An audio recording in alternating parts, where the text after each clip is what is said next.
ยังสิมกมันเยอะ มาหาทำไม บักแปดจีมันให้กินแล้วบริกินจะหัวซ้ โยมันสีคือมันญี่ปุ่นเนาะสีคือมันหวานญี่ปุ่นนี่แหละแซ่บกว่าว่าสีมันคือมันหวานญี่ปุ่นนี่แหละ ติบข่าวผู้สาวก็มันก็จะโคตรจะโป้ยุติบข่าวผู้สาวนี่ก็ได้ มันก็ให้มันเดี๋ยวนี้แหละขนาดโขกจะโขกไหม พี่น้อง คน เอ้ย บ่งบอกว่าคนเฒ่าอะไรคือจะได้ตาเฒ่าไปเนี่ยนะเวลาเนี่ย กล่องมันจะก็น้องจะเก็บของไว้ให้งัวต้องกินออกไปหนึ่งงัวมาล่าหมดมา ำแต่ที่ว่าไอ้เรื่องมันหกนั่น มันสิปิวลงมันสิปิวลงคลองเพิ่น เพราะพอปิวแล้วกาบางโม่ก็สิปิวปิวเห็นมันก็ กิน โป้ ให้งัวเอาลงรถเอาลงให้ปลากินนะปลาหมักเนี่ยหนึ่งมือสบายดีปลาหมักแต่ถ้ามันใหญ่เนี่ยก็ไม่ได้ย่างนะพวกไอ้บัวพวกอย่างนั้นกินมันเน่าแล้วซุกโพดเลือกบักโม่เลือกบักกบาโอ้เลือกบักนักๆเข้ามาบักกบามันโหวแล้วมันซุกโพดแล้วมันเริ่มจากม่วงเบิดอะไร จะได้ม่วนเลยนะนี่นะนี่ มันซุกเกินซุกแล้ว มันหน่วยใหญ่บุญเลยผู้ ให้เขาเลือกให้ได้ไงถ้ามัน เขาเปลี่ยนผู้สัญญา กินบ่ได้แล้วซุกไปแล้ว ปาดผู้หมัก แต่สิเป็นน้ำเปลี่ยนอยู่ใช้จะเข้าไปหอดใส่เลย เข้าไปในเงินนั่น เขาไปหายจงให้บักกี้นี่นี่ บ่ทันเนาะ ท่านแล้ว เข้าเดี๋ยวมัน อันนั้นเด้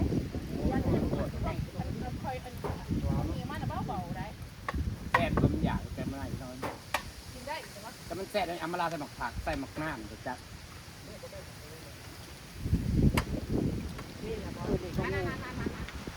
แล้วบริการยากับเขา โอ้ยบักโน้มบักโน้เน่า ไปเปลี่ยนใหม่โลกนี่นะเขาที่จอด จอดจะเขาแบบเรื่องเลิศสว่างแล้ว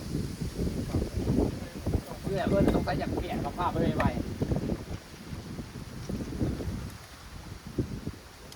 มันหน่วยใหญ่มันจังไรสีเหลืองเนาะมันหลดเท่ากันเบิร์ด มันยำแรงหวานเนาะว่ามันเนื้อแรงหวานกว่ามันบุกน้ำ สวานเลยน้ำมันเดือดซียาเลยมันทุกโปะเลย ทุกโลยังบาง มันอันเริ่ม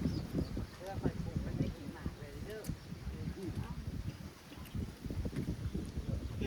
ที่เจ้ามาคนปุ๊บเนาะที่เจ้าคนนั้นนั่งเจ้าคนได้กินเลยเกลือคนน่ะ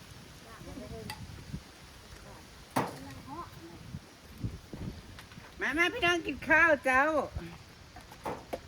มันเลย มากินมานั่งกิน ผ้าผ้าแล้วมันบุสุกเพิ่มซุกเป็นซุกเอาลงให้ปลาแล้วก็มัน สีส่วนลุงเลย ระยะลงลายเป็นปลาปลามันน้อยปลามันน้อย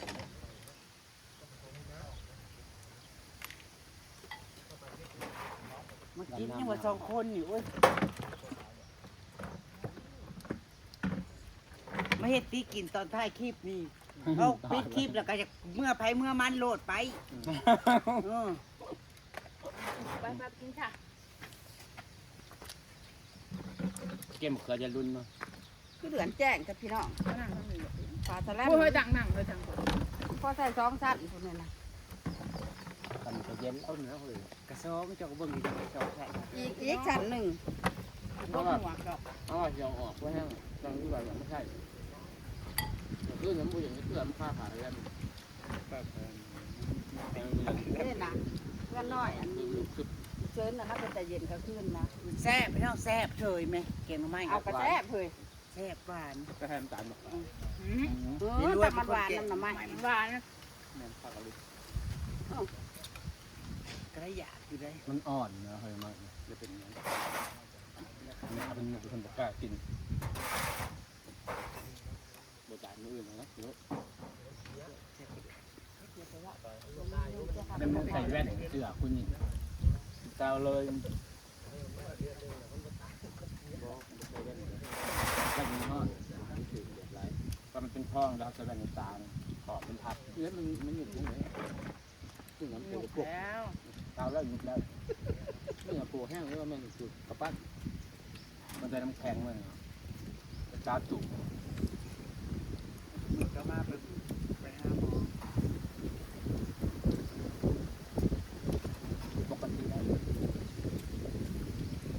องมันจะย่อยเนาะ เพราะตามึงนี่นี่มันหยุดตามันแบบมันสังเกตของขาเราไม่ได้กับปกติบังเอาไปยับ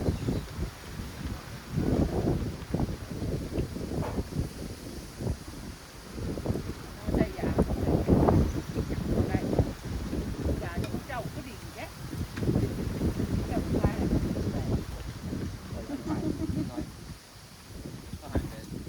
พอซื้อมัน 3 มื้อยังเต็มอยู่หายายังอัดจุลู พอซื้อมันแล้วก็ไปซื้อเดี๋ยวตรงนี้พอซื้อมันพอเนี่ยเขาเราไปซื้อห้างขายยา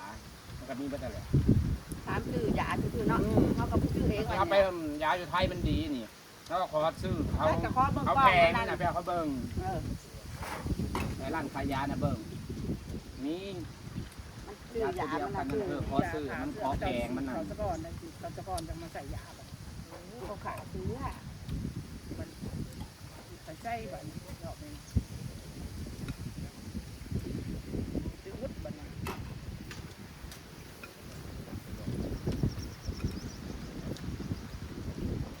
น่าคนจะขับไปมาแล้วเขาเจ็บเป็นยาอยู่เล่ามันตกบ่อยู่เนี่ยเขาก็แทบเป็นคอแทงยาไปซื้ออย่างนั้นก็มีเขาก็ปกติคือยาต้องซื้อยายาอันนั้นอันนี้ยาที่เขาใส่ แต่เป็นสี นอกจากยาที่ขอหาอันนี้จังบอกขาย ลงที่กุ้งขึ้นประมาณ2ตัวเนาะ เป็นอะไร กูนอนกับอะไรกูคันที่กูเก่าแค่นี้แป๊บแค่มึงได้บาท เธอแพ้ แผล แค่นี้มึงเนี่ยยังเป็นบาทอยู่ เขาบอกนั่น คันกูเบิดเลย ทันที กุ้งจากที่ผมเคยกินกุ้ง จากที่เคยที่มากินกุ้งจากบุ้ง เป็นน้ำจิ้ม ยังอื่นกูบริกินได้เมื่อคืนนั่งเลยกับแบบนั่งเบิ่งเขาแล้วกูรู้บักเป็ดย่างกุ้งเบิ่งมันกินนั่นแหละก็คือกาว่ากิน2ตัวลองเบิ่ง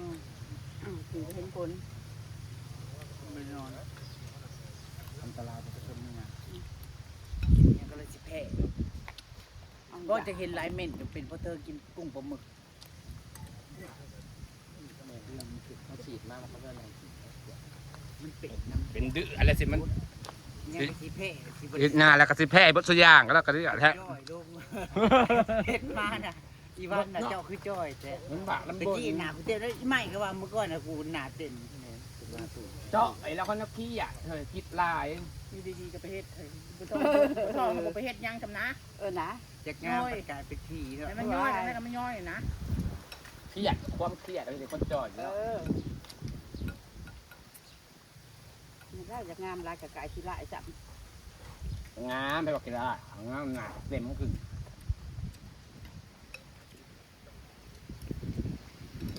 มุกตัวหมวกคนแดด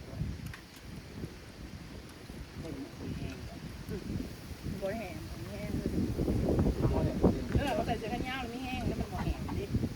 คนโดนบุญถอด หลายคนว่าแดดร้อน อ๋อ ๆทำไม ไม่จะเป็นยาวเนาะ ทำไมใส่เสื้อแขนยาวทำไมเสื้อคลุมหมดมันเย็นนะพี่ลมมานะมันอายแดดมาใส่บวบ ไม่กิน ที่มันลาวอาการห้อนกับพันใส่เสื้อแขนยาวพอใส่ให้เขาห้อนมันแสบเนาะมันแบบว่าเวลาลมผัดมันเป็นไอห้อนเนี่ย ที่เขากระแกะของมัน มันเป็นไอห้อนแต่มันดาดจากโตเข้านะแต่คือพีงไพ่อ่ะพี่น้องสันนั่นแบบนั่นแหละ ไม่ทุกสาวเปิดมันกระแกะกันมันใหม่เขาหนึ่งเสือเมื่อเขาออกเลย27 มันไม่ความรัก มันความห้อนมันออกเป็นอายเลยอ่ะอากาศเนาะ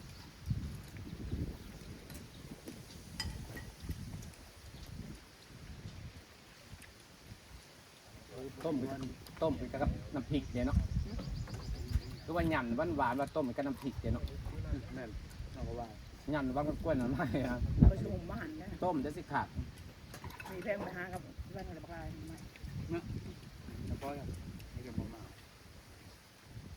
ไปเมาแล้ว ใช้ยังไงแบบ แถวทุ่งนาเป็นนอนแล้วเปล่า ก็ลงไปวงในทุ่งนะ เป็นนอนไปแล้ว ตอนก็ยกของจากเมื่อทรงพื้นเขา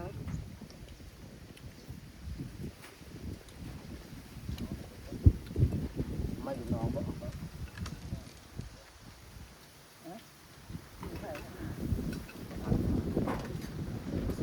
็ต้องหา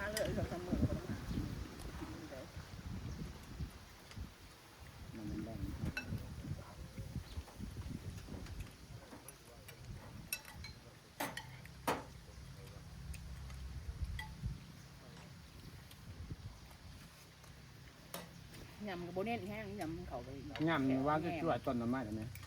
เจ้าก็กินข้าวก็ได้ไปอุดแถวเนาะเจ้าก็กินข้าวนั้นบุอุดตี มันเป็นเบื่อเรียมหาร้อยใส่ยานะคะ250,000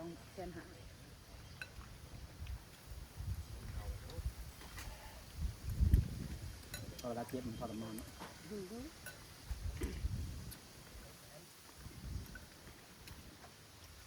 เป็นไงจุดปากเบี้ยวแต่ดูความงัวอันนี้ เกี่ยวกับเขียวประสาท ไม่ได้เราอยากที่บ้านหายลูกก็ขาย